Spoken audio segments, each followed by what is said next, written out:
सारे चमचे हैं इसमें, 10 साल में चमचा युग खत्म नहीं हुआ। वो कह रहे हैं 1982 में कि जितने सरकार, आप लोग सब चमचे होंगे, जितने 20 लाख कर्मचारी थे उस समय, सब मनुवादी था। इंदिरा गांधी की एक चिट्ठी है, और बिना पढ़े लिखे जब आइए कहीं बीच में ना, जब सवाल जवाब हो तो कम से कम रेफरेंस लेके आइए। पहनूंगी तो जरी वाली साड़ी और नहीं तो नंगे बदन रहूंगी, इस कहावत जैसी मानसिकता नहीं रखनी चाहिए। तब दलित में वही आ गया है कि बनेंगे तो पीए, नहीं तो नंगे रहेंगे। तो आरएसएस समझ गया है, तो उसका इंपैक्ट पब्लिक पे क्या होगा ना, शायद कांशीराम जी असेस नहीं कर पाए। ये कहां से आया कि सब मनुवादी है? ये उसी पॉलिटिकल आंदोलन का बाय प्रोडक्ट है ना। बोलता हूं खड़ी खड़ी तो लगता है कि हम कांग्रेस के दलाल हैं। अभी तक चाय भी नहीं पी उनका। सीएम पीएम बन के क्या करोगे? नहीं, पीएम बन जाएंगे तब करेंगे। अगर आरएसएस बीजेपी से मिलना ही था तो क्या जरूरत थी अटल बिहारी वाजपेयी की सरकार गिराने की? एक सांपनाथ नागनाथ, तो सांप तो कई तरह का होता है, ये भी अंतर नहीं पता होगा। कुछ दिन ठहर जाइए, खाली टाई और चड्डी छोड़ेगा, बाकी कोट शर्ट उतार के सबको नंगा दौड़ा देगा रोड पर। अगर आज कांशीराम जी होते, अगर वो बैठे होते यहाँ पर, तो भी मैं वही कहता, मैं बोलता होता तो भी मैं वही कहता जो मुझे कहना है, तो भी वही कहता। एक इतिहास के छात्र का ये उसका धर्म है, समीक्षा करना। जैसे बाबा साहब की चर्चा की एक मेरी किताब आ रही है, धर्मांतरण, अभी प्रेस में है, देखिए कितना टाइम लगता है। बाबा साहब के भाषणों का संकलन है, धर्मांतरण, अंबेडकर का धर्मद्रोह। तो उसमें सब बात भक्ति नहीं, एकेडमिक प्रोग्राम है, इसमें एक समीक्षक की तरह से बातचीत रखनी चाहिए। बाबा साहब ने खुद ही कहा था कि भक्ति नहीं करना चाहिए, व्यक्ति पूजा नहीं करना चाहिए। तो फिर भक्ति और व्यक्ति पूजा की परंपरा कहाँ से आई, ये समझना है। तो उसमें एक भाषण मैंने पढ़ा, कमाठीपुरा में वेश्याओं के बीच उनका भाषण है, और भाषण पढ़ेंगे तो बहुत एग्रेसिव हैं और बहुत ही उल्टा पुल्टा भरा बुला कह हैं। तो एक इतिहास का छात्र एक समीक्षक की तरह उस भाषण को लेगा ना, कि सब हाँ में हाँ मिलाता रहेगा। राजनीति में भक्ति चल सकता है, लेकिन एकेडमिक्स में भक्ति नहीं चलता है। तो ये मेरा लेक्चर जो होगा वो कांशीराम जी को समर्पित है ही। और किसी भी तरीके से, मैंने अमन साहब को एक बात और भी कही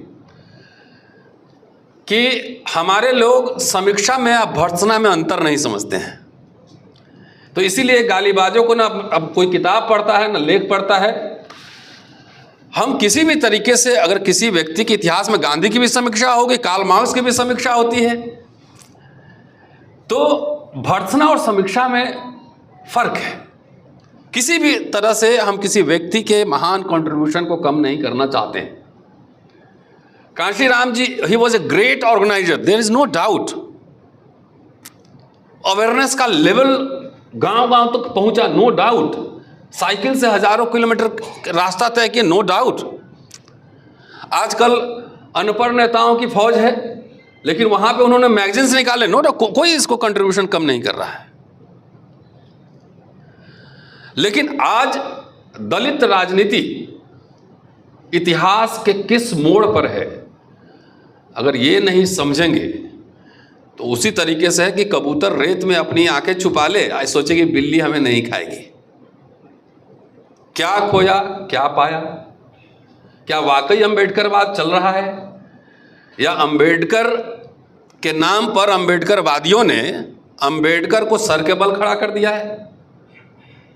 मैं एकदम बात कहूँगा, एकदम जो खड़ा नेता की बात कर रहे थे ना कांशीराम जी, तो खड़े इंटेलेक्चुअल की भी बात करनी चाहिए थी, जो हमारे समाज में नितांत अभाव है। कि कांशीराम जी जो आंदोलन लेकर गए, क्या उस दिशा में गया? क्या लीडरशिप, उन्होंने जितने संगठन बनाए प्रॉपर अपना काम कर रहा है? बाबा साहब ने जो कहा था उसी रास्ते में आंदोलन जा रहा है कि रिवर्स गियर में जा रहा है? ये उन्होंने इस किताब में, मेरे पास मैं किताब लेकर आया हूं, इसी किताब में से पढ़ के मैं समीक्षा करूंगा। तो क्या कहते हैं हम लोग को, ये अनपढ़ कुपढ़ कथित अम्बेडकरवादी। और मैं आपको निश्चित रूप से यहाँ एक बात कहना चाहता हूँ, मैं इतिहास का छात्र हूँ, प्राचीन भारत मेरा स्पेशलाइजेशन रहा है, मैं हिंदी साहित्य पर काम करता हूँ, काशी प्रसाद जायसवाल पर मेरी PhD है, उस पर किताबें मेरी प्रकाशित हैं, बाबा साहब पे 4 किताब लाने की योजना है। मैं अम्बेडकरवाद का स्टूडेंट नहीं हूं, मैं am not a political scientist. तो मैंने पढ़ा कैसे अम्बेडकर को, जरा सोचिए। कथित गालीबाज अम्बेडकरवादियों ने मुझे फोर्स किया कि मैं अम्बेडकर पढ़ूं। गालीबाज कह रहा हूं मैं, पढ़ा एक लाइन नहीं, हर बात में सर्टिफिकेट मारता है। सोशल मीडिया का जमाना है ना, 20 रुपया का नेट पैक बढ़वा लीजिए और हर बात पे अम्बेडकरवादी नहीं है। तो अम्बेडकरवाद क्या है, पहले इसका डिफिनेशन समझना होगा। Ambedkar was a great philosopher, statesman, scholar. Kanshiram ji was a leader, organiser. तो इन गालीबाज जो अम्बेडकरवादी हैं, देखिए मैं तो बिहार का रहने वाला हूं, दिल्ली में रहता हूं, गाली का पूरा भाषा शास्त्र सब कुछ सबके पास रहता है। लेकिन हम लोग जब बाबा साहब को पढ़ा समझाए, उसके पहले हम लोग विश्वविद्यालय में रहे तो कार्ल मार्क्स, समाजवाद, तमाम चीज़ थोड़ा थोड़ा पढ़ने का अवसर मिला। तो हमारी ट्रेनिंग तो इतिहास के उस धारा में हुई। तो हमने ये समझा कि ये बाबा साहब को पढ़ने के बाद और क्लैरिटी हुई, डायलॉग, डिबेट। तो ये अम्बेडकरी मूवमेंट में गालीबाज कहाँ से आया? उसी तरीके से कथित बामसेफियन और कथित बसपाई, कथित काशीराम, कथित मैं कह रहा हूं, मैं सबको नहीं कह रहा, काशीरामवादी, इसमें एक गालीबाज की संख्या कहां से आई? तो इसने मुझे फोर्स किया काशीराम जी को पढ़ने का। 12 या 13 वॉल्यूम छप चुकी है। ये जो काशीराम का नाम भजते ना, उनके पास किताब नहीं होगी, लेकिन मेरे लाइब्रेरी में आके देखिए, AR अकेला है अलीगढ़ के, उन्होंने छापा है। लेकिन कांशीराम के नाम पर राजनीति होगी, लेकिन किताब और भाषण नहीं पढ़े जाएंगे। तो इन्होंने मुझे फोर्स किया कि मैं कांशीराम को पढ़ूं। आप अम्बेडकर नामा पे देखिएगा, 40-50 वीडियो मैंने कांशीराम जी पे ही बनाए हुए हैं, और ये उनकी सबसे मान्य कृति है। तो ये कथित फर्जी अम्बेडकरवादी और फर्जी कांशीरामवादी, ये लोग इसी किताब को चमचा युग रेफर करते हैं। और क्या कहते हैं हमें, हमारे जैसे लोग जो सवाल उठाते हैं, क्या खोया क्या पाया, तो हमारे जैसे लोग हरिजन हो गए, दरिजन हो गए, दलाल हो गए, कांग्रेस के गुलाम हो गए। हम किसी पार्टी के मेंबर नहीं हैं, और इतना हम दलाली कर लिए कि ना 1 रुपया की ज़मीन मेरे पास है, ना कोई घर है। और IB के एक ऑफिसर ने आके कहा था कि आपका अकाउंट से लेकर ज़मीन जायदाद सब चेक हो चुका है, कहीं कुछ मिला नहीं तो आप रहते अंदर। करियर मेरा दांव पे है, अरेस्टिंग हो गई, FIR होगा, ये रिवार्ड है। नहीं, सारे प्रमोशन वगैरह की बात हो ही गई, विदेश जाने पे पाबंदी है, सब कुछ है। तो जो लोग ओरिजिनल दलाल हैं वो तो एकदम आराम से सो रहे हैं, ED और CBI के डर से सो रहे हैं कि नहीं सो रहे हैं? ओरिजिनल वाला, और उनके चवन्नी छाप चमचे और दलाल, हमारे जैसे लोग जो अपना जेब से खर्चा करके सोशल मीडिया पर रहता है, घूमता है, बात कहता है, तो हम क्या हो गए, हरिजन दरिजन।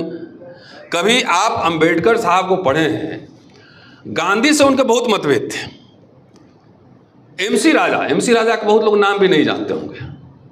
वो पहले एग्जीक्यूटिव काउंसिल के मेंबर, अंबेडकर से पहले वही थे, मद्रास के थे, शेड्यूल कास्ट थे, वो भी अस्पृश्य समुदाय के थे, परैया समुदाय के, उनसे भी मतभेद थे।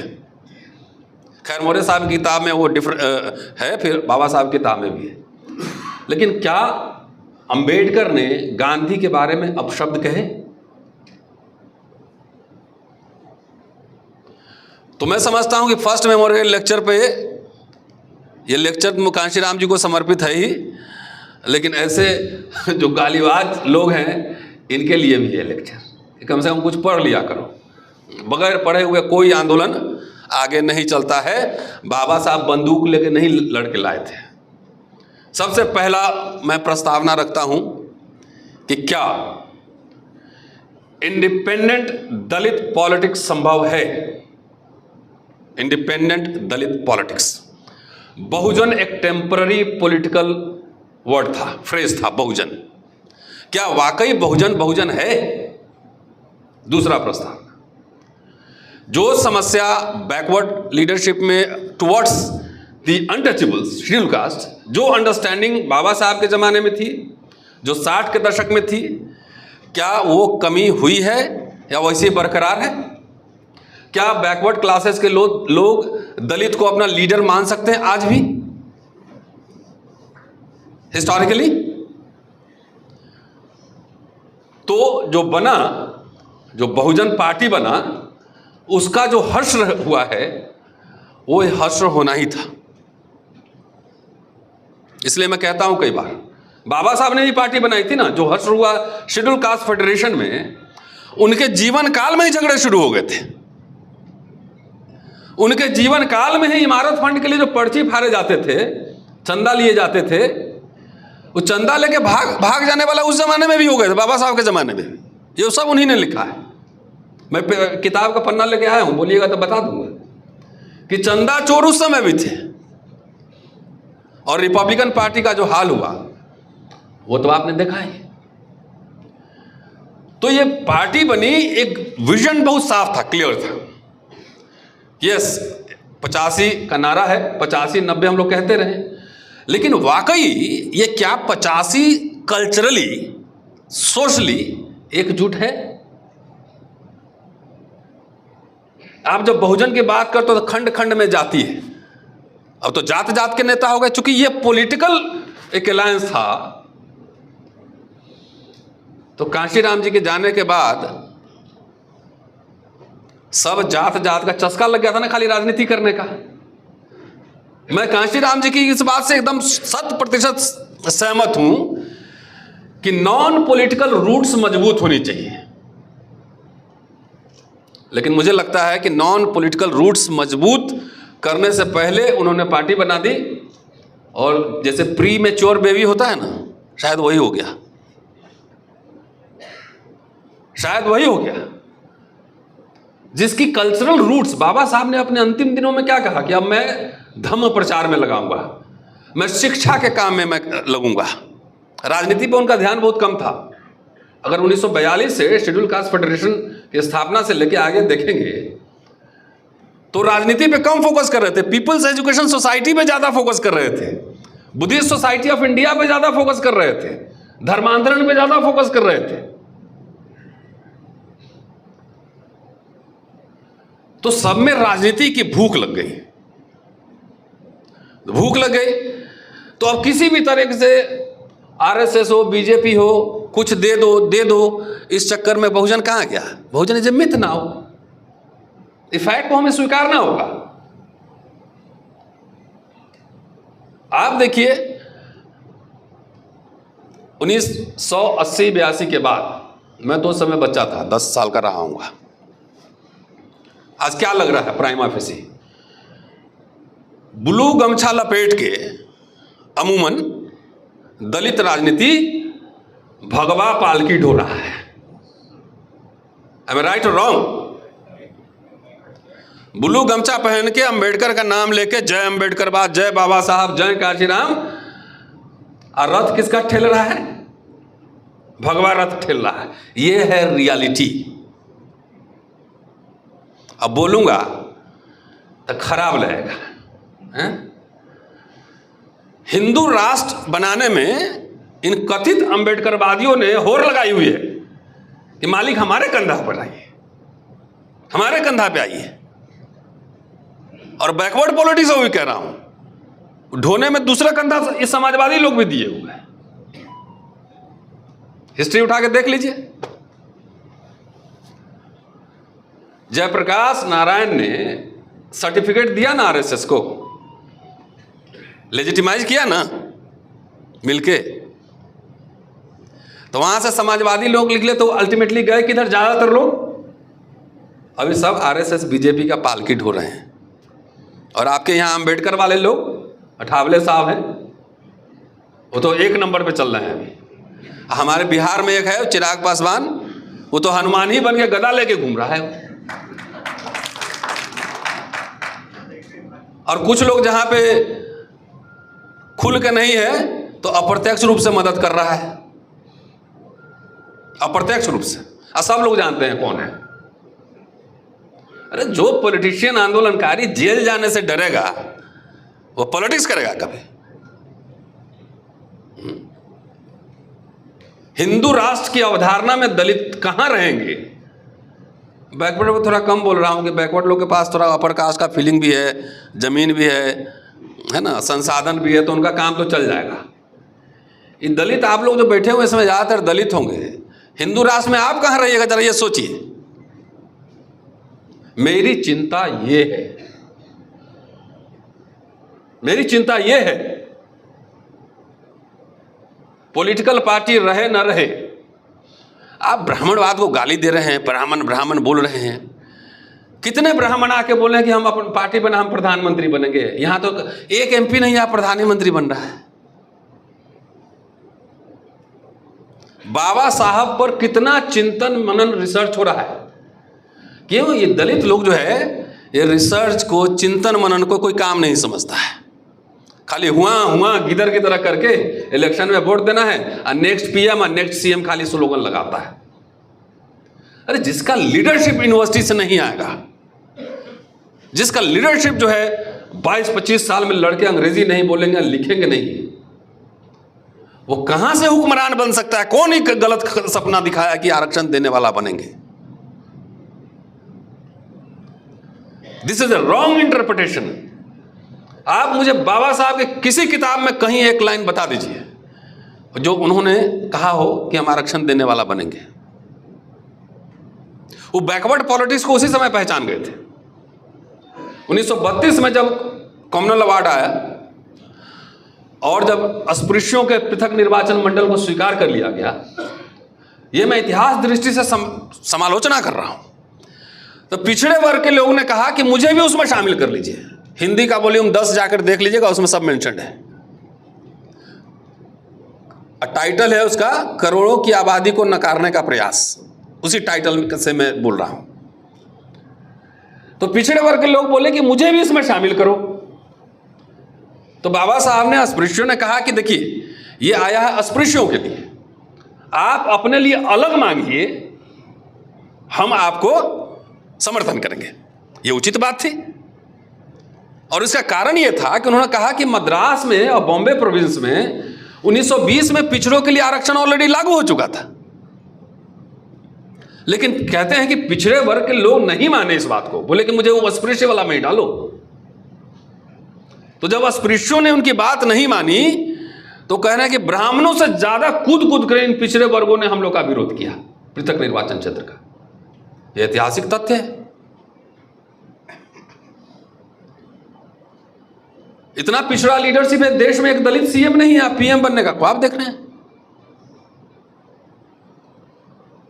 कूद कर विरोध किया। ये तो हाल है। तब भी बाबा साहब का देखिए, उनकी गुरु कौन थे?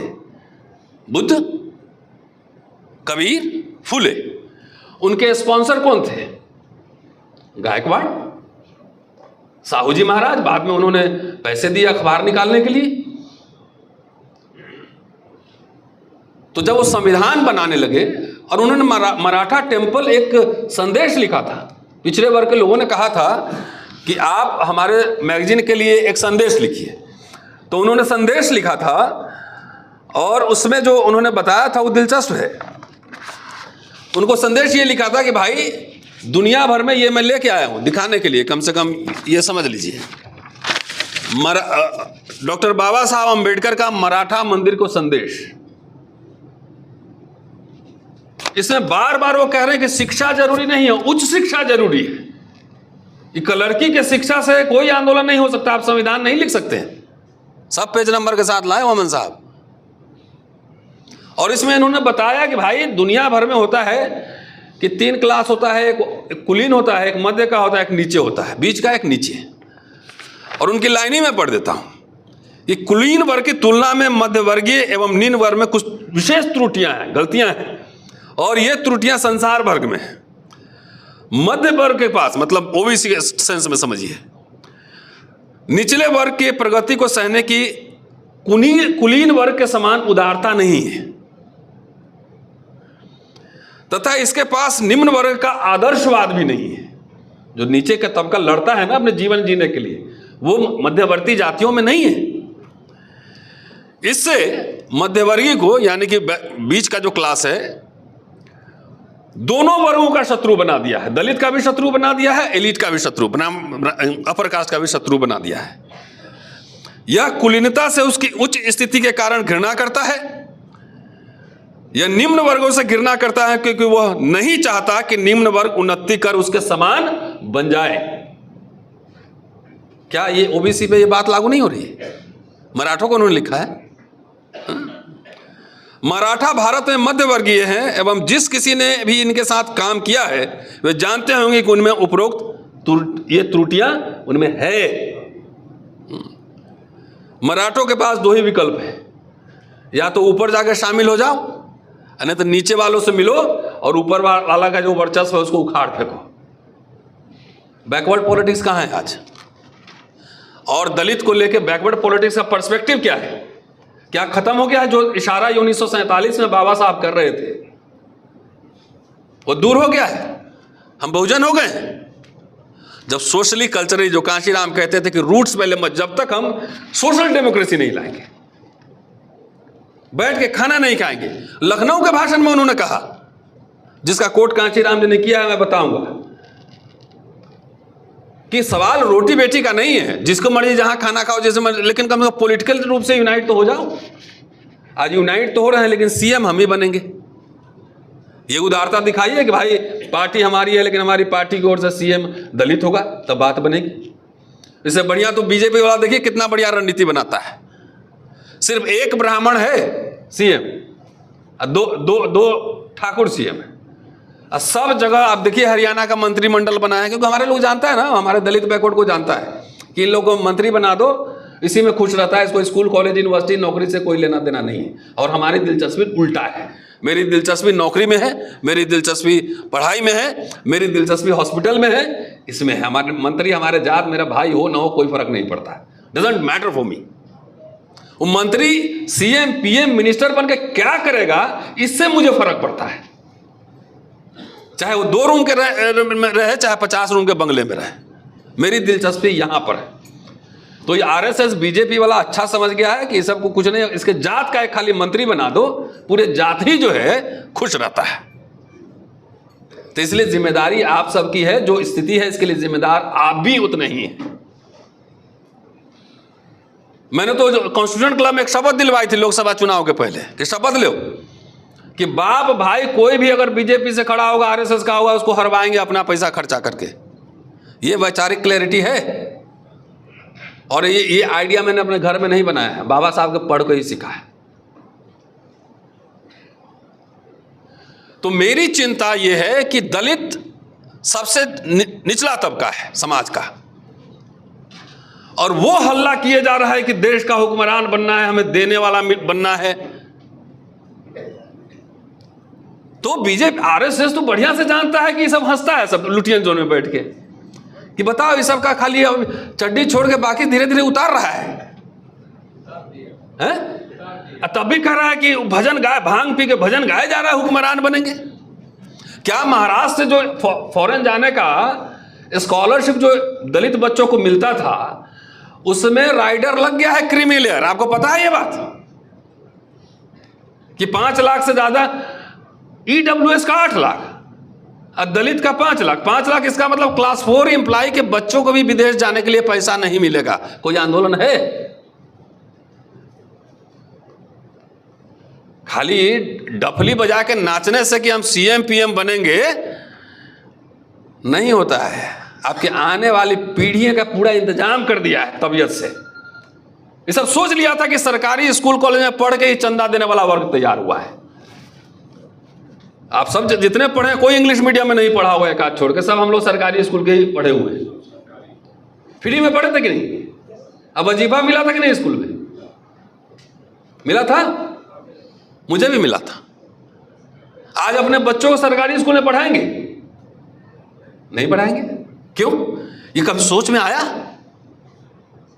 वो समझ गया कि सरकारी स्कूल से पढ़ के बाबू लोग फ्री में पढ़ता है, सरकारी नौकरी में आता है, और वही बसपा को, कांशीराम जी को और बामसेब को चंदा देता है। तो एक काम करो, पहले सरकारी स्कूल खत्म करो।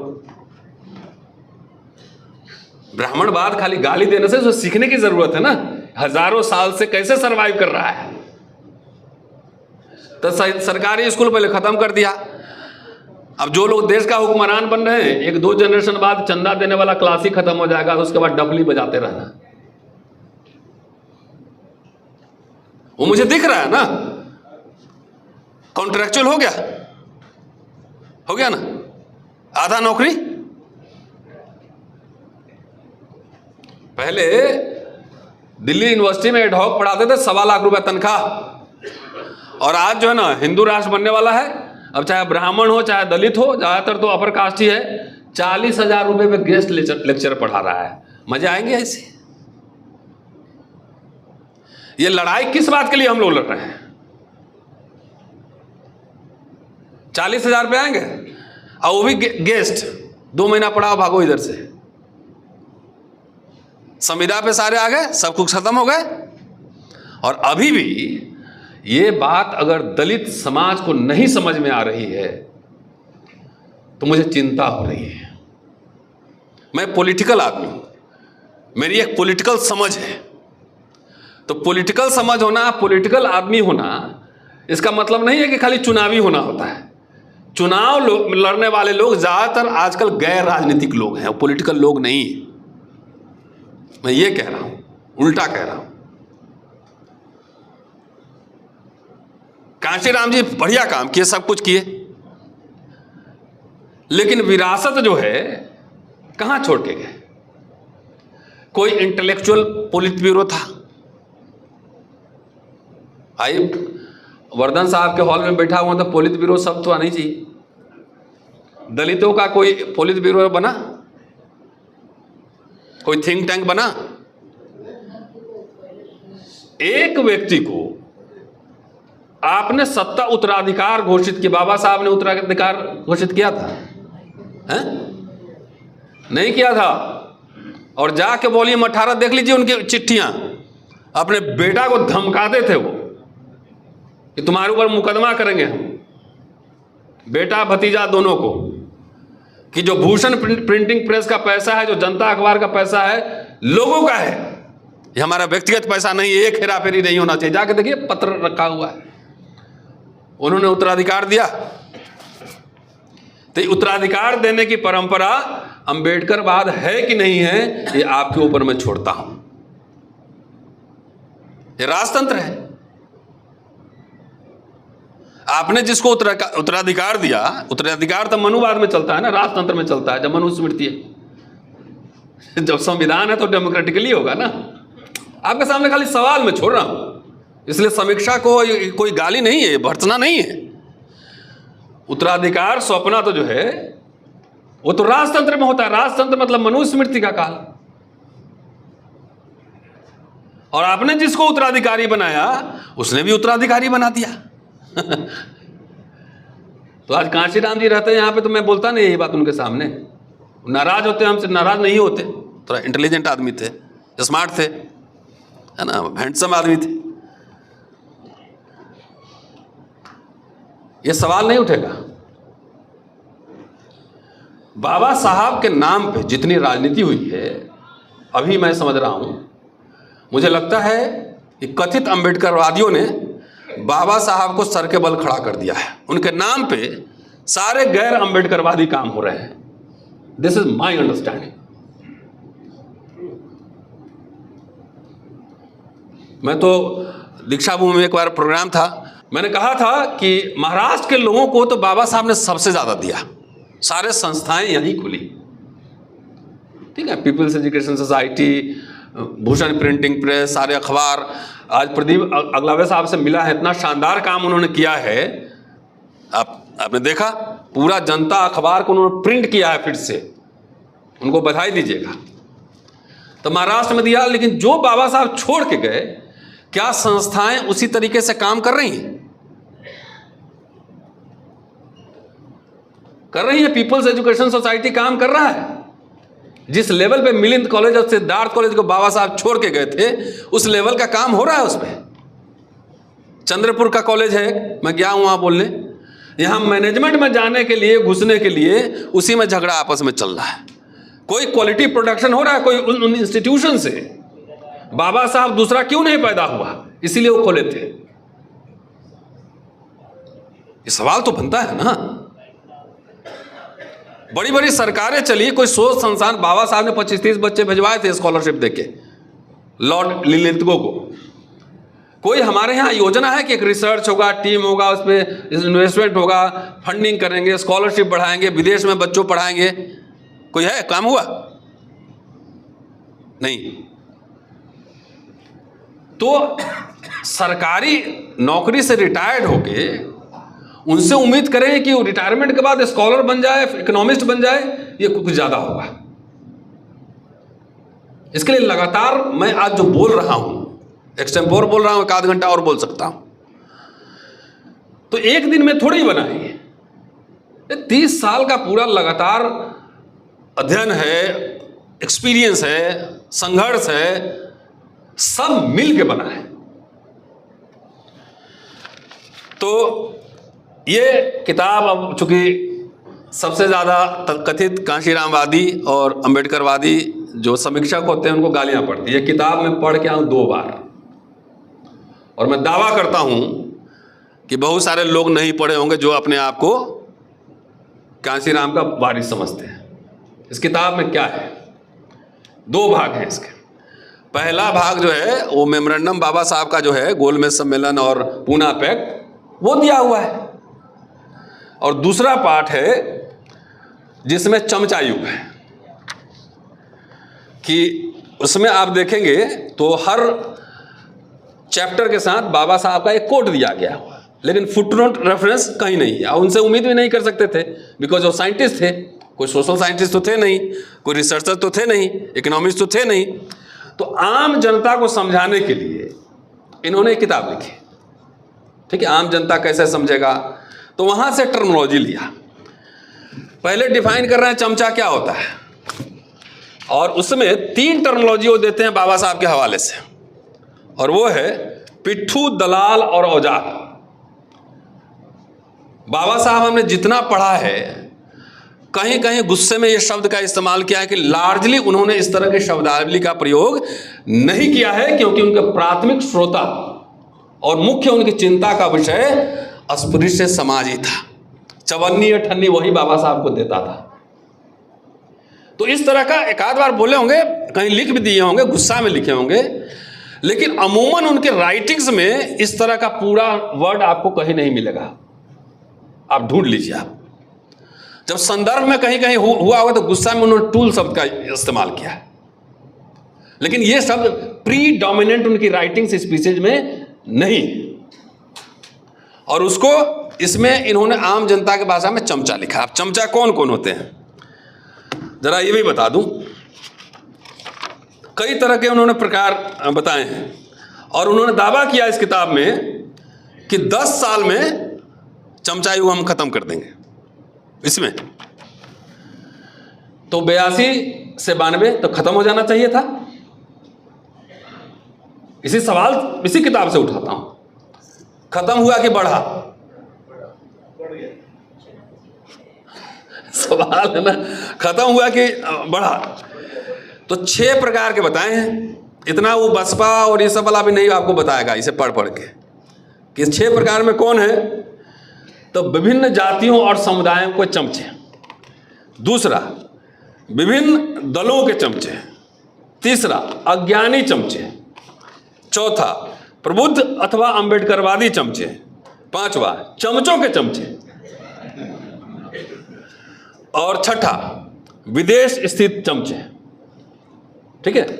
और पहला जो बताए हैं, पहला उन्होंने उसमें फिर बताया है कि अनुसूचित जातियां अनिच्छुक चमचे, अनुसूचित जनजातियां नवदीक्षित चमचे, अन्य पिछड़ी जातियां महत्वाकांक्षी चमचे, अल्पसंख्यक असहाय चमचे। तो सब ये चमचे हो गए। ये किताब 50 वर्ष की समीक्षा है कांशीराम जी के हिसाब से कि चमचा युग 1932 में शुरू हुआ और 1982 तक का ये समीक्षा है। अगर आज कांशीराम जी होते, पृथक निर्वाचन अगर मिल गया होता मान लीजिए, तो क्या हो जाता? क्या हो जाता? 78 MP जीत के आते आपके, आप जितवा लेते, यही होता ना। तो आज तो भाई साहब ओवरनाइट जो है दल ही खरीद लिया जाता है, ओवरनाइट 500 करोड़ में खरीद लेता सब। वो क्या करते हैं? नहीं, बिक नहीं रहे आपके लोग। टिकाऊ नेता कहाँ है? बिकाऊ है सब। कोई सीधा बिकता है, कोई घुमा फिरा के बिकता है। तो सारे चमचे हैं इसमें। 10 साल में चमचा युग खत्म नहीं हुआ। वो कह रहे हैं 1982 में कि जितने सरकार, आप लोग सब चमचे होंगे, जितने 20 लाख कर्मचारी थे उस समय,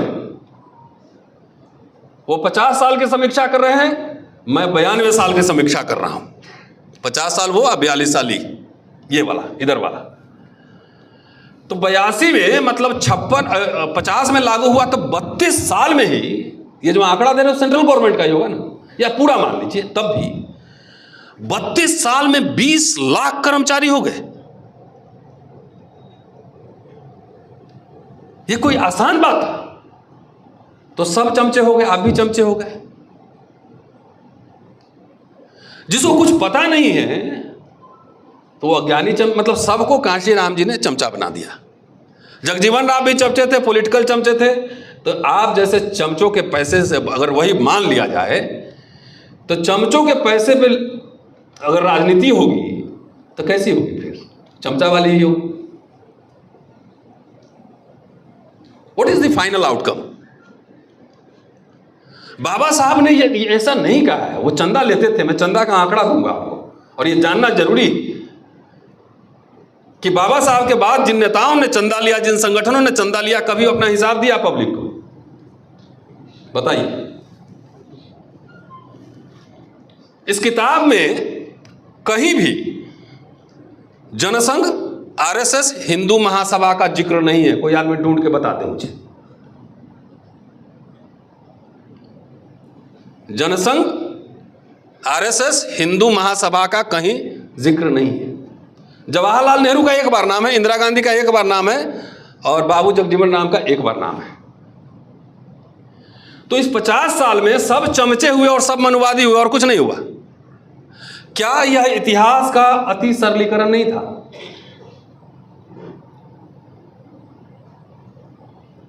शायद कांशीराम जी ऑर्डिनेंस फैक्ट्री में जो झगड़ा हुआ उसको उन्होंने बहुत पर्सनल ले लिया। ये कांग्रेस को उखाड़ फेंकना है, शायद, मुझे लगता है। ये खुद ही कह रहे हैं कि 20 लाख कर्मचारी हुए और कर्मचारी से चंदा भी उन्होंने दिया। तो सब चमचे कैसे हो गए? दूसरी बात, सरकारी बाबू लोग बनते हैं तो उसको क्रांति करने की इजाजत होती है। प्रोटोकॉल होता है ना, ऑफिस का प्रोटोकॉल होता है। आप पॉलिटिक्स नहीं कर सकते। तो क्या BCO रिजाइन करके आप फिर सब क्रांति करने जाता है? ये रियलिस्टिक है? ये 20 लाख का जो मिडिल क्लास तैयार हुआ, अफर्मेटिव एक्शन के थ्रू हुआ। इसलिए मैंने पहली प्रस्तावना दी थी कि क्या दलित इंडिपेंडेंट राजनीति कर सकता है देश में? मेरा जवाब है नहीं। जी हाँ, कर सकता है, तो करके राजा ही बन सकता है। बाबा साहब अंबेडकर पहले लोकसभा चुनाव में समाज सोशलिस्ट पार्टी से समझौता किए थे। और यह भी बता दूं कि उन्होंने कहा था कि एकांगी राजनीति कभी सफल नहीं हो सकता। पता है कि नहीं आपको? नहीं पता है? अभी बता देता हूं। एकांगी राजनीति सफल नहीं हो सकता। ये देख लीजिए, उन्हीं का भाषण है, मेरा नहीं है। दलित अकेले बल पर एक देश, एक राज्य का मुख्य ट्राइबल बन सकता है, लेकिन दलित नहीं बन सकता है। क्योंकि कोई ऐसा प्रदेश नहीं है जहां आपकी आबादी 50% से ज्यादा हो। है भी अगर मान लो, तो सब यूनाइटेड वोट देगा क्या? नहीं देगा। तो इसलिए यही वैल्यू जजमेंट होता है, बगैर सोचे समझे गलत। इतिहास में गलत सही नहीं तो समीक्षा होती है।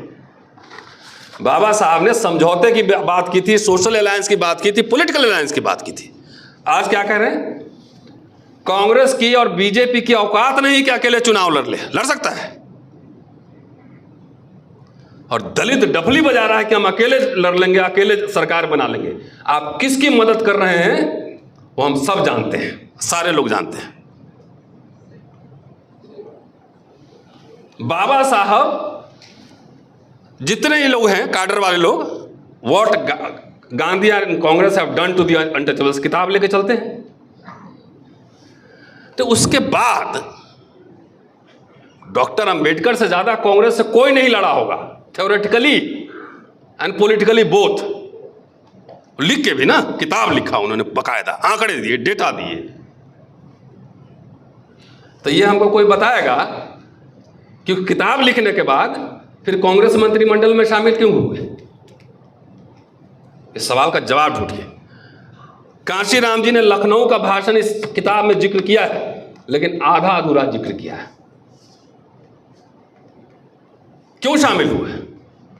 बाबा साहब कांग्रेस से लड़े, कांग्रेस मंत्रिमंडल में शामिल हुए और दलित राइट्स को प्रोटेक्ट किया।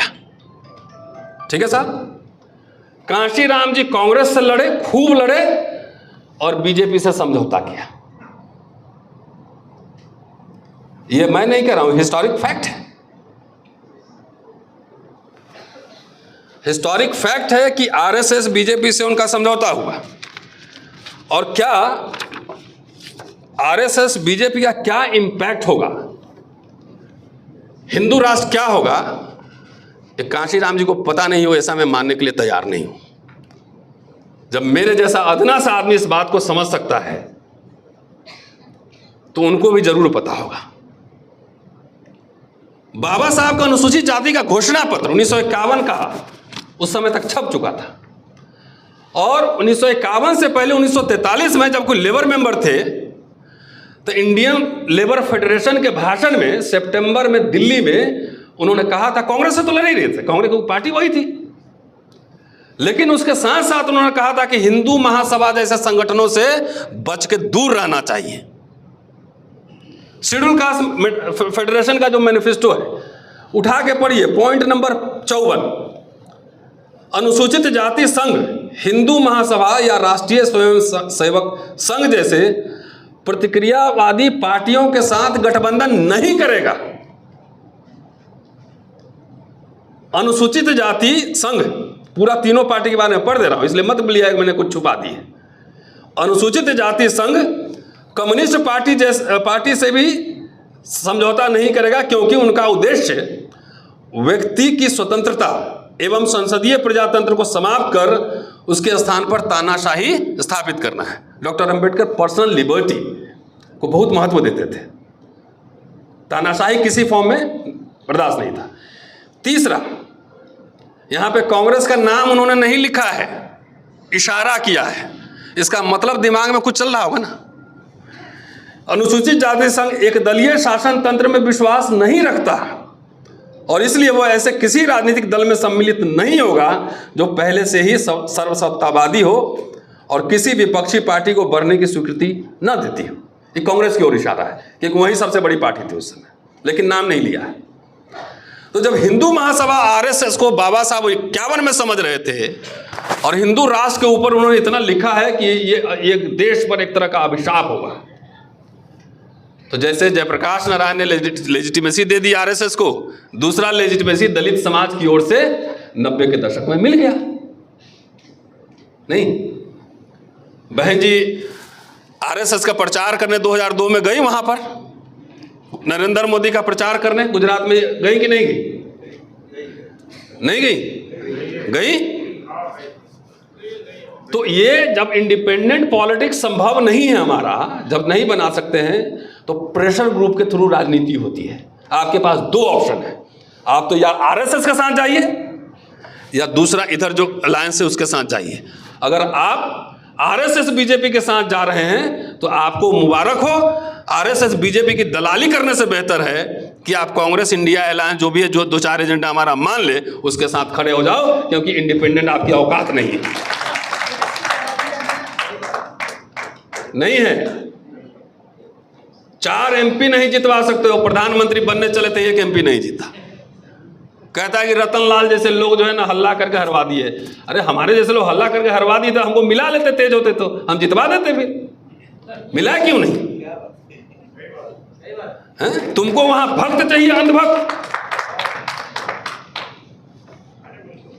कांशीराम जी की एक और बात है कि उन्होंने सबको एक लाइन से मनुवादी कह दिया। ऐतिहासिक रूप से ये बात ठीक नहीं है। दलित समाज जैसे एक रूप समाज नहीं है, सारे दलित अम्बेडकरवादी हैं। उसी तरह से कोई भी समाज दुनिया में एक रूप नहीं होता है। आरएसएस के लिए, बीजेपी के लिए विचारधारा ज्यादा महत्वपूर्ण है। वो ब्राह्मण भी मर गई ना, गौरी लंकेश ब्राह्मण ही थी ना वो। जो उससे एग्री नहीं करेगा वो किसी को भी नष्ट कर सकता है। संजीव भट्ट जेल में है कि नहीं जेल में है?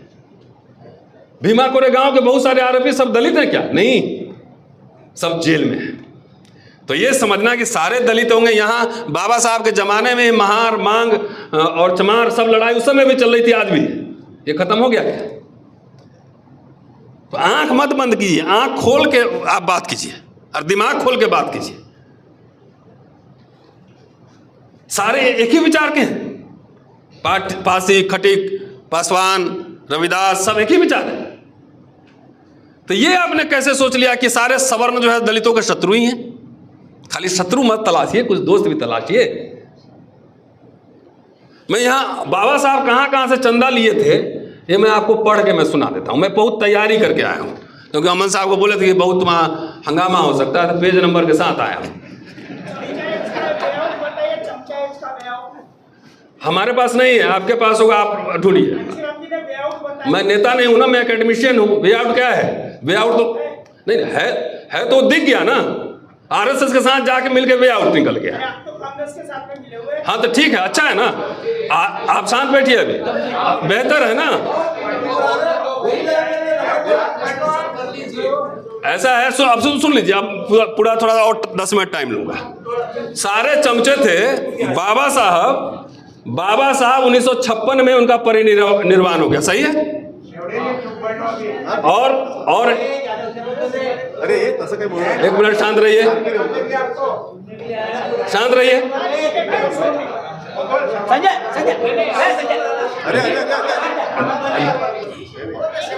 बिना पढ़े लिखे समझे हुए है ना, आप ही जैसे लोग जो है ना, आरएसएस का जो है दलाल लोग बैठा हुआ है जिसने पूरे राइट्स को खत्म करवाया है। पहले सुनिए, 1 मिनट। ये सारे मनुवादी थे, तो संविधान सभा में तो सारे मनुवादी थे। 1 मिनट भाई साहब, शांत रहिए। सारे मनुवादी थे, सुन लीजिए। नहीं 1 मिनट। सारे मनुवादी थे, सरदार जी भी मनुवादी होंगे? नहीं, संविधान सभा में सब लोग मनुवादी थे, तो आरएसएस पे जवाहरलाल नेहरू के समय में बैन क्यों लगा? अगर जवाहरलाल नेहरू मनुवादी थे तो फिर मनुस्मृति ही लागू कर देते। डॉक्टर अंबेडकर को क्यों लाए संविधान सभा? दिमाग लगाओ भाई। वो सोशलिस्ट थे, यूरोपियन डेमोक्रेसी लिबरलिज्म से प्रभावित थे। आरएसएस को डिफीट किया, हिंदूवादियों को डिफीट किया संविधान सभा में। वो सारे सवर्णी थे, खाली अंबेडकर एक अस्पृश्य थे। ये सोचिए जरा सा, समझ गए? कुछ पता नहीं है। बाबा साहब स्टेट एंड माइनॉरिटी उन्होंने लिखा, जवाहरलाल नेहरू को दिया कि भाई हो सकता है संविधान सभा में नहीं आऊं तो हमारे शेड्यूल कास्ट के डिमांड है, जरा देख लेना भाई। जवाहरलाल नेहरू ने किस्तों में उसको इंप्लीमेंट किया। 56 में चला गया, 56 में बैंक का राष्ट्रीयकरण हो गया था, प्रिवी पर्स खत्म हो गया था, लैंड रिफॉर्म्स हो गया था, पीएसयूज बन गए थे। सेल भेल गेल जो चमचा सब पैदा हुआ, जो कांचीराम जी को, बसपा को, अबाम सेपियन को पैसा दिया, वो कहां से आया? अगर इंदिरा गांधी जिस समय बैंक का नेशनलाइजेशन कर रही थी, उस समय कितने दलितों के बैंक थे, जरा बताइए मुझे। तो बैंक का नेशनलाइजेशन की तो उसे दलितों का क्या नुकसान हुआ? लाखों की संख्या में नौकरी मिली, सब मनुवादी है। प्रिवी पर्स खत्म किया तो कितने देश में राजे रजवाड़े दलित थे जिनका प्रिवी पर्स खत्म हो गया, ये बताइए मुझे।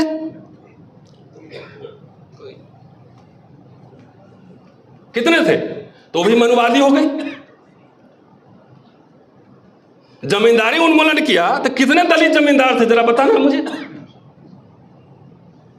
उस सबका फायदा दलित समाज को हुआ कि नहीं हुआ? सब मनुवादी था। इंदिरा गांधी की एक चिट्ठी है, और बिना पढ़े लिखे जब आइए कहीं बीच में ना, जब सवाल जवाब हो तो कम से कम रेफरेंस लेके आइए, अंधभक्त मत बनिए। 1972 की चिट्ठी है, आर्काइव में जाके देख लीजिएगा। सब मनुवादी था। इससे बढ़िया है कि उस समय मनुस्मृति लागू करते, दलितों को कूट कूट के ठीक करते। नौकरी पूरी क्या जरूरत थी स्कूल कॉलेज खोलने की?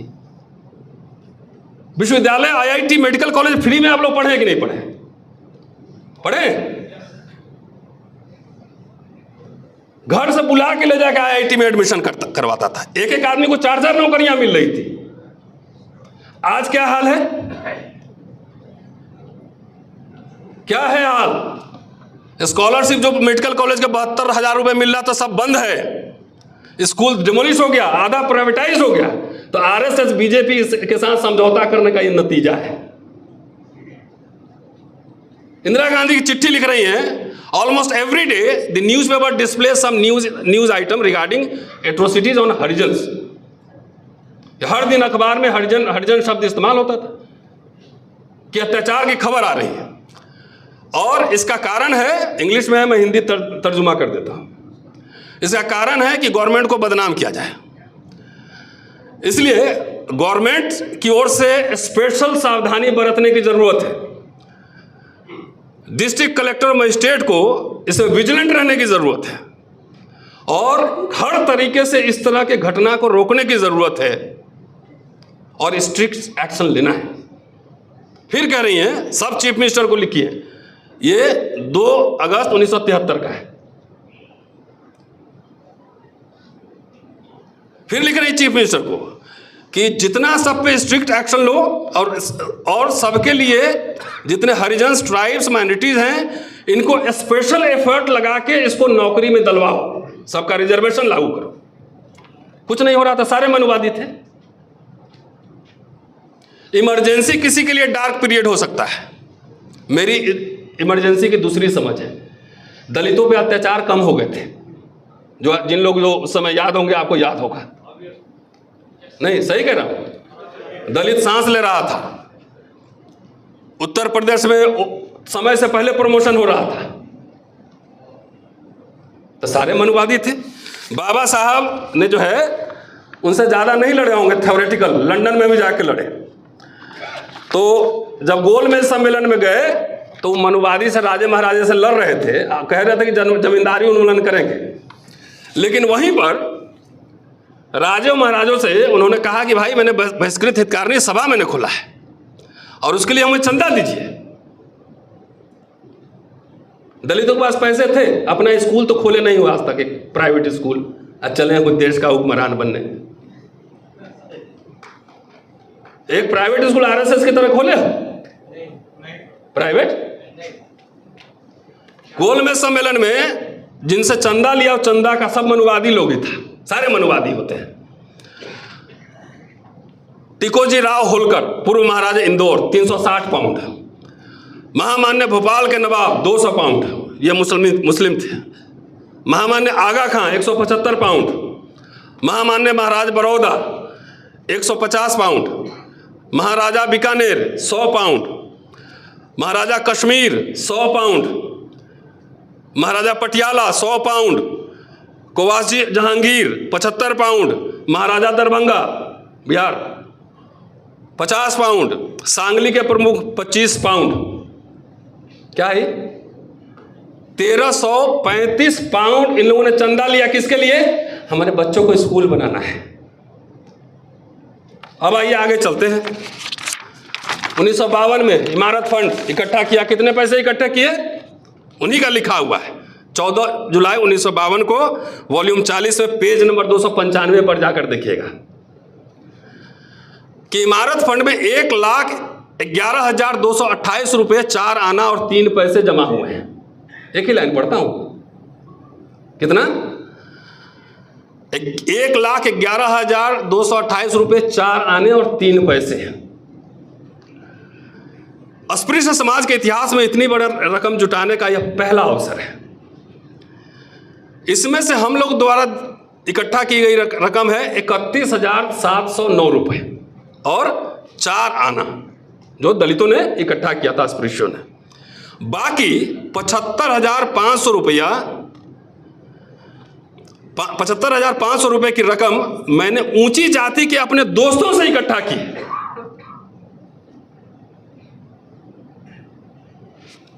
ये मेरा नहीं है, बाबा साहब का है। कितना 75,550 रुपया ऊंची जाति के लोग हैं। अब दलित लोग क्या कर रहे हैं कि सब मनुवादी है। अरे एक आध मित्र भी ढूंढ लो। मनु करने के चक्कर में तो अपने रहने को घर नहीं, सारा जहां हमारा है। बाप बेचारा अंधेरा में मर गया, बेटा अपना नाम पावर हाउस लेके घूमे रहा है। और आइए बताता हूं, सब मनुवादी है। जब वो ऑलरेडी मिनिस्टर थे नेहरू मिनिस्ट्री में, उस समय उन्होंने देश के राजों से और लोगों से अपील किया था कि बंबई में अछूतों के लिए समाज केंद्र बनाना है। इस योजना के लिए 3,25,000 रुपए की आवश्यकता है, क्या आप सहायता नहीं करेंगे? राजा लोगों से अपील है। रतन टाटा का देहांत हो गया, कोई दलित लीडर सब गया मिलने वहां पर, वो भी मनुवादी है। तो बड़ौदा भी मनुवादी थे, साहू जी महाराज भी मनुवादी हो गए, सब मनुवादी हो गए, और तुम ही खाली बैठे हो समतावादी। तो उसके बाद देखिए, सर जोगिंदर सिंह सरदार जी थे, मंत्री थे, एजुकेशन मिनिस्टर थे। उनको उन्होंने 6 लाख रुपए कर्ज के लिए लिखा कि मुझे कर्ज दीजिए, सिद्धार्थ कॉलेज बनाना है और ब्याज मुक्त किस्तों में हम चुकाएंगे। बहुत माल इकट्ठा करके लाया हूं, साथ दलितों का दिमाग ठीक करूं। सब मनुवादी है। ये चंदा मांगते थे तो लोगों से, और चंदा मांग के क्या खोल रहे थे? जब उनका निर्वाण हुआ तो कर्जदार आदमी थे, अपने लिए कुछ नहीं किया। भारत के आजाद भारत के इतिहास में अंबेडकर के बाद कोई संगठन, कोई नेता अगर इस तरह का सार्वजनिक रिपोर्ट दिया हो तो मुझे बताएं आप कोई। इसलिए मैंने कहा कि मैं 92 साल की समीक्षा के लिए खड़ा हूं, और मेरे भी आदर्श रोल मॉडल अंबेडकर हैं। कोई नेता अपने पैसे का खर्चा बताया हो तो अंबेडकर बात को सर के बल खड़ा किया कि नहीं किया? बाबा साहब ने कब कहा था कि हम आरक्षण देने वाला बनेंगे? क्योंकि ये सब जब तक जो है नहीं समझेंगे, बाबा साहब ने कहा मांगना है। बाबा साहब ने मेमोरेंडम दिए, डेलीगेशन लेके गए कि we are minority in national life. ये कह रहे थे बाबा साहब, वो नहीं कह रहे थे मैं बहुसंख्यक हूं। भाई, जब इंडिपेंडेंट लेबर पार्टी से शेड्यूल कास्ट फेडरेशन क्यों बना, पता है आपको? नहीं पता होगा ना। कि जब क्रिस्प मिशन आया भारत कैबिनेट मिशन, तो सब अपना हिंदू रिप्रेजेंटेटिव, मुस्लिम रिप्रेजेंटेटिव जा रहे थे कि हमारा ये हक है, हमारा ये डिमांड है। तो उन्होंने अंबेडकर साहब से पूछा कि आप किसको रिप्रेजेंट कर रहे हैं? तो बोले इंडिपेंडेंट लेबर पार्टी। तो बोला ऐसा क्या है, ये तो इसके लिए लेफ्टिस्ट लोग हैं, वामपंथी हैं, आप कहाँ हैं? तब उन्होंने शेड्यूल कास्ट फेडरेशन बनाया, इंडिपेंडेंट लेबर पार्टी को भंग करके, और उसके बिहाफ पे मेमोरेंडम दिया, अनुसूचित जातियों की शिकायतें लिखा। नहीं लिखा तो ऐसे बना। उनका भाषण है कि मैं पढ़ के सुना देता हूं, क्योंकि हमारे वोट की अब कोई कीमत नहीं, औकात नहीं है, कोई बार्गेनिंग पावर नहीं है। जो भी कुछ दलितों के लिए करता है ना, उसको भी मनुवादी ही कह देता है। और अपने पास कोई रजवाड़ा है नहीं, बैंक है नहीं, अडानी अंबानी है नहीं, स्कूल है नहीं, कॉलेज है नहीं, खाली जो है ना पता नहीं क्या पी के सब नशा में आ जाता है कि ओवरराइट हुक बनाना। न स्टॉक मार्केट में आदमी है, न यूनिवर्सिटी में इंटेलेक्चुअल है, न एक इतिहासकार है, न एक अर्थशास्त्री है, न एक पॉलिटिकल साइंटिस्ट है, न अंग्रेजी में आर्टिकल लिखने वाला है, न एलीट क्लास से कम्युनिकेट करने वाला है। हम प्रधानमंत्री बनेंगे, राजा बन जाएंगे। अरे भाई 40 साल में जो पाया था डॉक्टर अंबेडकर के एफर्ट से वो सब खो दिए हमने। ये हमारी चिंता का विषय है, कोई पीएम बने ना बने, फॉरगेट अबाउट दैट। क्योंकि विश्वविद्यालय में क्रिटिकल माइंड का निर्माण होता है, इसीलिए विश्वविद्यालय को ध्वस्त किए जा रहे हैं कि अब हमारे जैसे लोग कुछ आ रहे हैं ना, तो 1000 लोग आएगा तो उसमें से एक आधी ढंग का निकलता है। सब लोग नहीं बनते, सब लोग क्रांति नौकरी में आगे क्रांति नहीं करेगा, एक आधी 2 स्कॉलर होता है। तो उनका भाषण है, जरा सुन लीजिएगा गौर से, कि 3 तरह के राजनीति सबसे जिंदगी में सबसे ज्यादा, बार बार इस भाषण में बोले हैं कि राजनीति की तरह शिक्षा का भी महत्व है। किसी समाज की उन्नति उस समाज के बुद्धिमान, कुछ घर गुजरने का मादा रखने वाले उत्साही युवकों के हाथ होती है। इस दिशा में सोचते हुए कुछ वर्षों से मैं राजनीति की तरफ थोड़ा कम ध्यान देकर शैक्षिक संस्थाओं की ओर ज़्यादा ध्यान दे रहा हूँ। मुंबई में सिद्धार्थ कॉलेज शुरू किया। सिद्धार्थ कॉलेज में फिलहाल 2400 छात्र पढ़ रहे हैं, उनमें से 160 छात्र हमारे हैं। तो अपर कास्ट को काहे पढ़ा रहे थे? वो जब अपॉइंटमेंट टीचर कर रहे थे, बोला कास्ट उस कुछ नहीं होगा, जो मेरिट वाला होगा ले लेंगे हम। इसी भाषण में कह रहे हैं कि उच्च शिक्षा का होना बहुत महत्वपूर्ण है। कितना नेता उच्च शिक्षा लिए हुए? नेता बनने की शर्तें, उन्होंने नेता बनने का शर्त भी रखा है कि हमारे कार्यकर्ताओं को चाहिए कि वो राजनीतिक, आर्थिक और धार्मिक समस्याओं का बारीकी से अध्ययन करें। बजट में आजकल दलित लोग का नाम भी नहीं आता है। पहले फ्रंट छपता था कि शेड्यूल कास्ट जो कंपोनेंट प्लान है इतना अच्छा मिला, अब छपता है कहीं? तो सब समझ गया है कि सब हुक्मरान क्या बनेगा, ये सब हुक्का राम बनेगा, सब काट दो, बजट खत्म करो। तो सुन लीजिए, डॉक्टर अंबेडकर के शब्द हैं, मेरे नहीं है, और यह है 16 जनवरी 1949 कि 3 तरह के राजनीतिक हक हम मांगते रहे हैं। पहला, हमारे प्रतिनिधियों को विधिमंडल में शामिल किया जाए। दूसरा, जनसंख्या के अनुपात में सरकारी नौकरियों में आरक्षण मिले। तीसरा, अलग चुनाव क्षेत्र मिले। इनमें से केवल एक बात नहीं हो पाई, हमें अलग चुनाव क्षेत्र नहीं मिले। इससे हमारा भाग्योदय खंडित होता है, भाग्य खंडित होता है, ऐसी बात नहीं है, मैं ये नहीं मानता। जो मिलता है उसे लेकर अधिक मांग करते रहना चाहिए, मांग करते रहना चाहिए। पहनूंगी तो जरी वाली साड़ी और नहीं तो नंगे बदन रहूंगी, इस कहावत जैसी मानसिकता नहीं रखनी चाहिए। तब दलित में वही आ गया है कि बनेंगे तो पीएम, नहीं तो नंगे रहेंगे। तो आरएसएस समझ गया है कि राधा के न 9 मन तिल होइए न राधा नची है। ये बाबा साहब के शब्द हैं, मेरे नहीं है, कि मांग डिमांड करना चाहिए, प्रेशर ग्रुप करना चाहिए। तो अब कह रहे हैं नहीं, किसी से बात नहीं करेंगे, कोई डिमांड नहीं करेंगे, हम राजा बन जाएंगे तो उस दिन सब कुछ ठीक हो जाएगा, सारे ब्राह्मणों को विदेश भेज देंगे, कहीं कुछ कर देंगे, अलबल बोलता रहता है सब।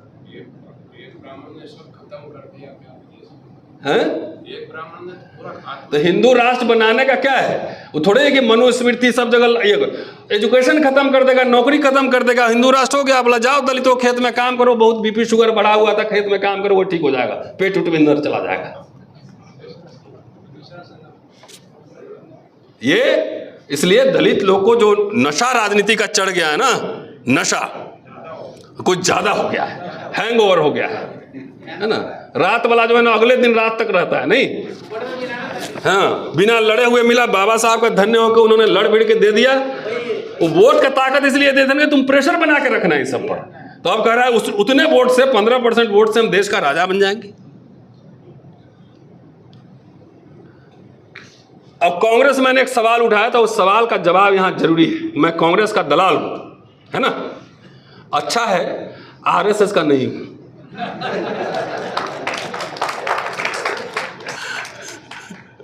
ठीक है ना, ये तो चलेगा। भाई साहब उधर गुस्सा हो रहे थे, कोई गुस्सा मत होइएगा। अच्छा है, आरएसएस बीजेपी का नहीं हूं, क्योंकि आजकल ब्लू गमछा लपेट के आरएसएस का पालकी ढो रहा है, सब हिंदू राष्ट्र का पालकी ढो के ला रहा है और सारे कुछ खत्म हो रहे हैं। मैंने एक लाइन कही थी कि बाबा, अंतिम खत्म कर रहा हूं, कि बाबा साहब कांग्रेस से लड़े, कांग्रेस में शामिल हुए मंत्रालय में, और उसका कारण यहाँ पे दिया लखनऊ के भाषण में। कांशीराम जी कांग्रेस से लड़े, आरएसएस से समझौता किए और एक उत्तराधिकार बना दिए राजतंत्र की तरह।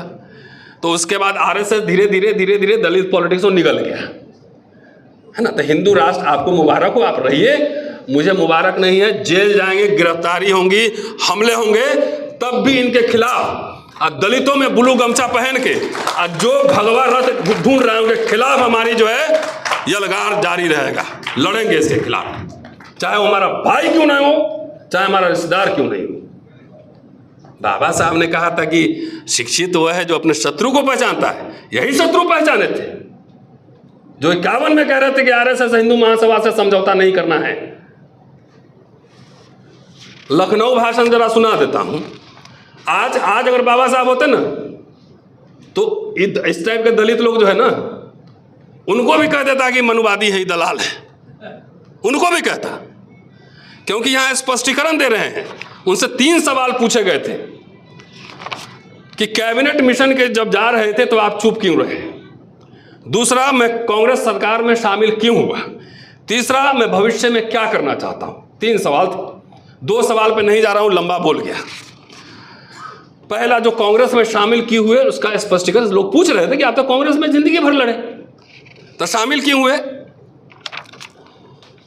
कह रहे हैं मुझसे पूछा जाता है कि कांग्रेस के खिलाफ 25 साल लड़ने के बाद भी मैंने इस नाजुक मौके पर मौन रहना पसंद क्यों किया। इसका कारण है कि हम लोग बटे हुए थे, पंचमागी थे, फिफ्थ कॉलमनिस्ट थे। इतनी औकात थी दलितों की, और उसमें कई धाराएं थी, उस समय भी उतनी ताकत नहीं थी। कांग्रेस के बारे में लिख रहे हैं कि उस समय ऐसे शक्तिशाली संगठन से मतभेद रखना हमारे हित में नहीं था। पावर ट्रांसफर हो रहा था। कैबिनेट मिशन ने दलितों की मांग नहीं मानी, ठीक है साहब, नहीं मांगी, तो अंबेडकर साहब के सामने अंधेरा था कि मेरी जिंदगी का पूरा संघर्ष कहीं बर्बाद ना हो जाए। तो क्या कह रहे हैं कि हमें उस समय लगा कि इससे टकराना अभी ठीक नहीं है। गांधी और कांग्रेस ने अछूतों का क्या लिखा, जो ढफली पीटते रहते ना, उसके बाद का है ये। उसके बाद हमने सुलह की नीति अपनाई और कुछ सफलता भी पाई। हमने वो सब नहीं पाया जो हम चाहते थे, फिर भी हमने बहुत कुछ पाया। हमने विधानमंडलों और सेवाओं में आरक्षण प्राप्त किया और हमारी अधिकांश मांगें स्वीकार कर ली गई। पृथक निर्वाचन मंडल की हमारी मांग नहीं मानी गई, लेकिन हमें इसके लिए शर्मिंदा नहीं होना चाहिए, क्योंकि अन्य अल्पसंख्यक भी इस संबंध में असफल रहे। यह समय कांग्रेस के साथ मतभेद रखने का समय नहीं है। हमें सुलह और सहयोग के माध्यम से अधिकाधिक पा लेना चाहिए। क्या करें? मैं तो कांग्रेस से कुछ नहीं लिया हूं अभी ना, चवन्नी में नहीं, चाय भी नहीं पिया हूं। तो बाबा साहब इस समय कांग्रेस से समझौता कर रहे हैं, तो इन लोग क्या कहता है ऐसे लोग कि ये भी कांग्रेस के चमचा है। बाबा साहब भी कांग्रेस के चमचा हो गए, यही समझ। आगे कह रहे हैं, थोड़ा सा वो स्पष्टीकरण भी दे रहे हैं। इसमें बहुत हंगामा हुआ था दिल्ली में, कांग्रेस के मिनिस्टर रहते हुए कांग्रेस में अटैक किए थे वहां कुछ पॉइंट्स पे आरक्षण को लेकर। तो उसका स्पष्टीकरण दिल्ली में उन्होंने अखबार में छपवाया। यह सही है कि मैं कांग्रेस का विरोधी आलोचक रहा हूं, किंतु मैं विरोध के खातिर विरोध में विश्वास नहीं रखता। जहां हमें सहयोग द्वारा कुछ सहयोग पा सकते हैं, वहां सहयोग की भावना होनी चाहिए। मैंने सोचा कि कांग्रेस से लड़ने का कोई फायदा नहीं है, इसलिए मैंने सहयोग करने का फैसला किया और सहयोग द्वारा हमने संविधान में कुछ रक्षा के उपाय प्राप्त किए, आरक्षण वगैरह, जो अन्यथा हम नहीं पा सकते थे। बाबा साहब कांग्रेस के चमचे थे नहीं, यही दलित समझ है। तो कांग्रेस से समझौता किए, 56 में परिनिर्वाण हो गया। जवाहरलाल नेहरू ने बड़े बड़े सार्वजनिक संस्थाएं बनवाई, एम्स बनवाया, इंजीनियरिंग कॉलेज खोले, डैम्स खोले। नौकरी मिली कि नहीं मिली आपको? अगर नहीं खोलते तो आप मजदूरी करते रहते। इंदिरा गांधी के जमाने में जितनी नौकरियां मिली, जो ये बात कर रहे हैं अंबेडकर, उसी को मैं एक्सटेंड कर रहा हूं। तो आज क्या मिल रहा है? इस पे सोचिए चिंता, आप सब पढ़े लिखे प्रबुद्ध लोग हैं। आज मिला कि गया, पहले दोनों में से तय कर लीजिए।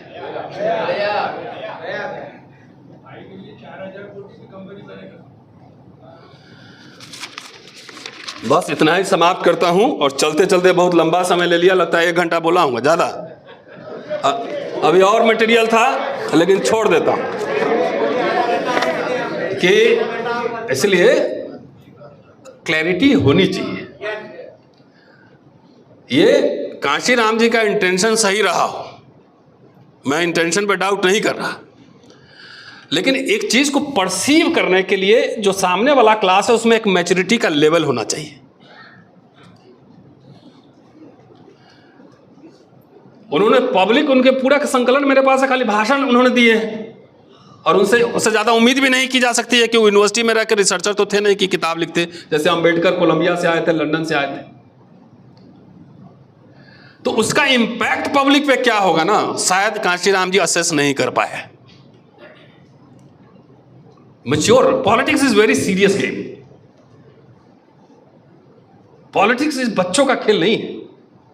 पूरा उनका बाबा साहब का भाषण में ढूंढ के लाया हुआ हूं। इन गालीबाजों के लिए भी मैंने लेके आऊं। सिद्धार्थ कॉलेज के छात्र संसद में बाबा साहब ने छात्रों से क्या कहा था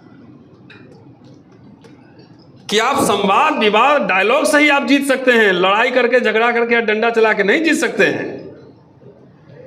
तो दलित समाज कोई कम्युनिकेशन करता है किसी से? ये कहां से आया कि सब मनुवादी है? ये उसी पॉलिटिकल आंदोलन का बाय प्रोडक्ट है ना। 85% कहने में अच्छा लगता है लेकिन ये फैक्ट नहीं है, वो बिखरा हुआ है, उसमें भी हायरार्की है। दलित भी एक नहीं है, वो भी बिखरा हुआ है। तो ऐसे स्थिति में डॉक्टर अंबेडकर रूलिंग एलीट के साथ, वायसराय के साथ, बोरो कमेटी में, साइमन कमीशन में, गोलमेज में गांधी से संवाद ही तो कर रहे थे ना। जवाहरलाल नेहरू डायलॉग कर रहे थे ना, मेमोरेंडम दे रहे थे, ज्ञापन दे रहे थे, उसको बोला डायलॉग कर रहे थे, हेलो कर रहे थे। तो वो समा आपके लिए, हमारे लिए। आजकल लोग अपने लिए नेता सब करता है। एक स्कूल नहीं खोला है। लीडर कहां पैदा होता है? चुनाव में। किसने बताया ये बात? आरएसएस के लीडर सरस्वती शिशु मंदिर में बनाए जाते हैं। हजारों उनकी शाखाएं, संस्थान लीडर्स तैयार कर रही है फ्यूचर जनरेशन के।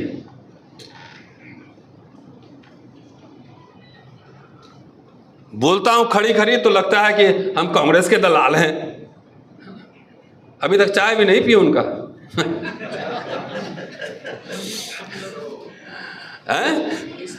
इतना तनख्वाह हमको मिलता है कि मैं बढ़िया चाय पी सकता हूं, बढ़िया बिरयानी खा सकता हूं। उसके लिए मुझे किसी से मांगने की जरूरत नहीं है। और सुन लीजिए, जितने हुआ करते हैं ना, थोड़ा सा इतना कॉम्प्रोमाइज किया रहता ना तो आज नहीं, आज से 11 साल पहले मैं कहीं और रहता। जितने ऑफर आरएसएस बीजेपी के पास देने के लिए बहुत कुछ है ना। क्या चाहिए? बीसी बनना है, ये बनो, टिकट लेना है, ये लो, मंत्री बनना है, ये लो। मैं उसी समय की मैं बात कर रहा हूं, उसी समय की। अगर मैं भी समझौता किया रहता ना तो मैं गिरफ्तारी नहीं होती ना। मैं आराम से वहां रहता लुटियन जोन में, और आप यही झाल बजाते रहते, हमको बुलाते नहीं सुनने के लिए। समझ गए ना? हाँ, कौन बुलाएगा? तब कांग्रेस की सरकार थी तो जाकर सोशल मीडिया उठाकर देख लीजिए, कपिल सिब्बल के खिलाफ भी आंदोलन किए थे। आपके नेता कोई आंदोलन नहीं करते हैं, सड़क पे नहीं आते हैं। बाबा साहब क्या आंदोलन नहीं करते थे? अस्पृश्य जमात की कितनी आंदोलन उन्होंने किए, सड़क पे उतरे, किसानों का, मजदूरों का, सब सभाएं लिए, आंदोलन किए, बॉम्बे में मार्च किया पूरा, चीफ मिनिस्टर खड़े को जाके मेमोरेंडम दिया। कौन दलित नेता आंदोलन कर रहा है? कर रहा है? नहीं, जेल जाए बाबू, जेल जाने बहुत डर लगता है, तो जेल जाने डर लगता है, घर में रहो, छोड़ो ये सब। मैंने इसलिए पहले कहा कि कांशीराम जी को इम्पैक्ट नहीं पता था कि अनपढ़ समाज है, इसको अगर नशा हम लगा देंगे तो नशा का डिस्ट्रक्टिव यूज कर सकता है। हर आदमी से पूछिए तो सब विधायक ही बनना चाहता है, हर आदमी एमएलए एमपी बनना चाहता है, पास कोई क्वालिटीज नहीं है, कुछ नहीं है। वो बनना चाहता है। भाई मुझे फोन आते हैं बम्बई से कि भाई साहब मुझे भी, कई जगह से मुझे भी जाना है उस हाउस में। हम लोग करते क्या हो, तो ऑटो चला रहा हूं अभी, 12वीं पास लीडरशिप है? तो हम बोले भैया कम से कम ओला उबर जैसा एक ऑटो का ही तुम खोल लेते कम से कम। तो नहीं, सबको हर 2 आदमी मिलकर, महाराष्ट्र में तो और 2 आदमी मिलकर 3 पार्टी बना रहा है, एक अकेले अकेले, दोनों कॉमन मिनिमम प्रोग्राम। ठीक कह रहा हूं? अगर मैं रहता, मेरे साथ 5 लाख लोग खड़े रहे तो मेरे पास क्या ऑप्शन होगा? या तो मैं बार्गेन करके बेच लूं सबको, या दूसरी बार हम चलो रामलीला ग्राउंड में, ठीक है जी, अब ताकत दिखाओ, सरकार को मेमोरेंडम देंगे, 5 डिमांड हमारे हैं, लगाओ, हमारे 1000 बच्चे जाएंगे विदेश पढ़ने, मैनिफेस्टो में डालो, foreign scholarship 1000 free of cost हमारे बच्चे जाएंगे। नवोदय विद्यालय खुला ना, दलितों ने कोई खोला, कोई स्टेट में भी खोला, सीएम पीएम बन के क्या करोगे? नहीं, पीएम बन जाएंगे तब करेंगे। आरएसएस 50 साल बाद की प्लानिंग करके बैठा है। तो हम लोग बार्गेन करेंगे सत्ता से कि रिजर्व प्राइवेटाइजेशन रोको। अगर आरएसएस बीजेपी से मिलना ही था तो क्या जरूरत थी अटल बिहारी वाजपेयी की सरकार गिराने की? 1 वोट से गिर गई। बोलते कि भाई हम समर्थन दे रहे हैं, लेकिन आप 30% जो सरकारी ठेका है उसमें SC ST को दोगे, ये तो रख सकता है शर्त। तो उससे अरबपति बनते कुछ हमारे। इस समाज के पास जो है नोबेल प्राइज जीतने का ख्वाब नहीं है, कोई प्राइवेट हवाई जहाज हमारे पास वो ख्वाब नहीं है। खाली क्या ख्वाब है? MLA बनना है, आमदार खासदार, स्टॉक मार्केट अडानी अंबानी जैसा बनने का नहीं गए, अरबपति नहीं बनना है। तो मैंने कहा ना कि वो थोड़ा सा कुछ ज्यादा ही उन्होंने डोज दे दिया था कि सत्ता की चाबी से सब कुछ ठीक होता है। बाबा साहब ये नहीं बोले थे, सत्ता इज टूल।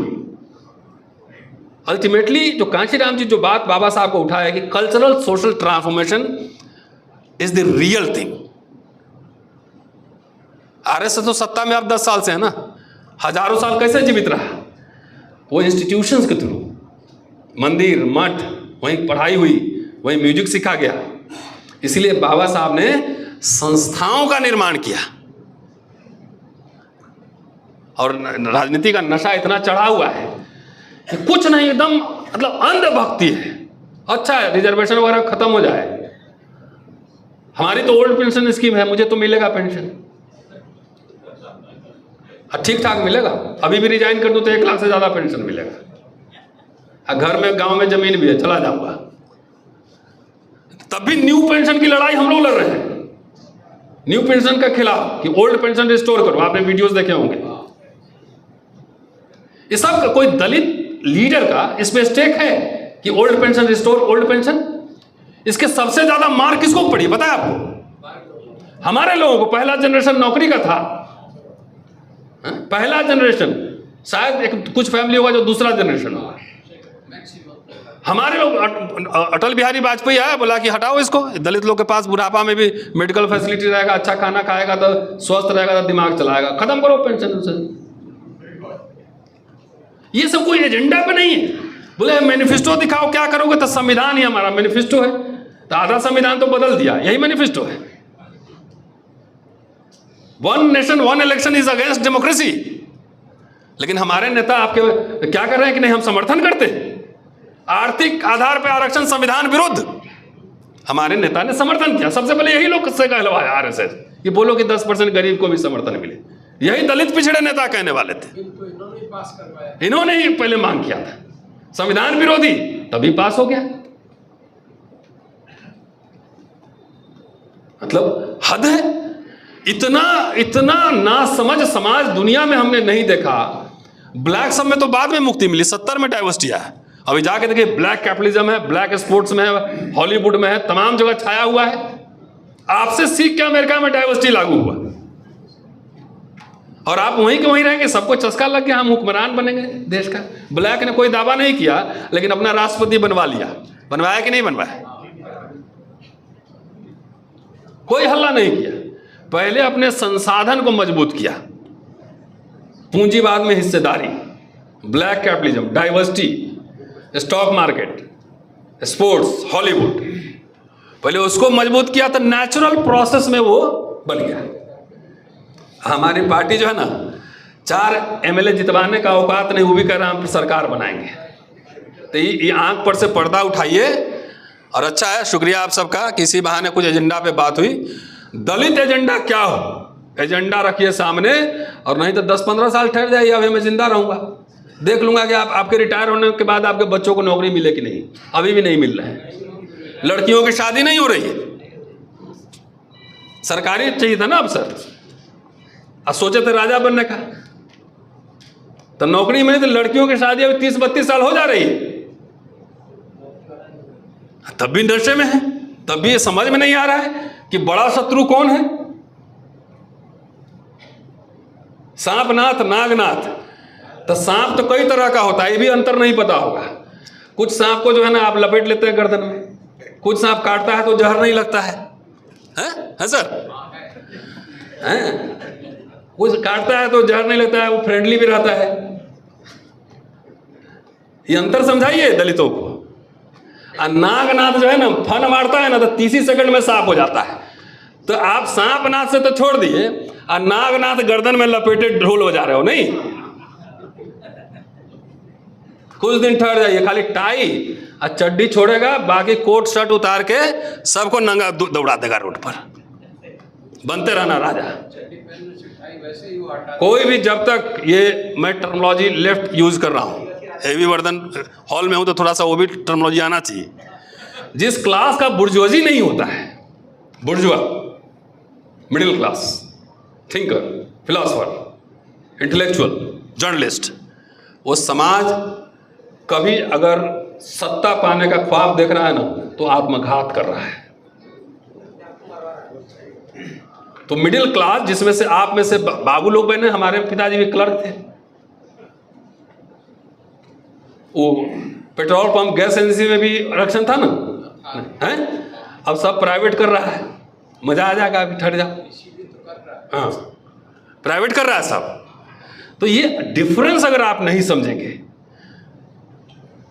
वर्ग मित्र नहीं तलाश करेंगे, खाली तुम भी शत्रु, तुम भी शत्रु, तुम भी शत्रु, वर्ग मित्र नहीं तलाश करेंगे, उससे बातचीत नहीं करेंगे, तो आप इसका मतलब अंबेडकरवाद को आप धोखा दे रहे हैं और सर के बल खड़ा कर रहे हैं। और मैं समझता हूं कि 2024-25 यहां तक जो डेवलपमेंट हुआ है, मेरी समझ यही बनती है। इसलिए आप सबकी जिम्मेदारी है, हमारी जिम्मेदारी है कि अंबेडकरवाद को फिर से पांव के बल खड़ा किया जाए। शुक्रिया, जय हिंद।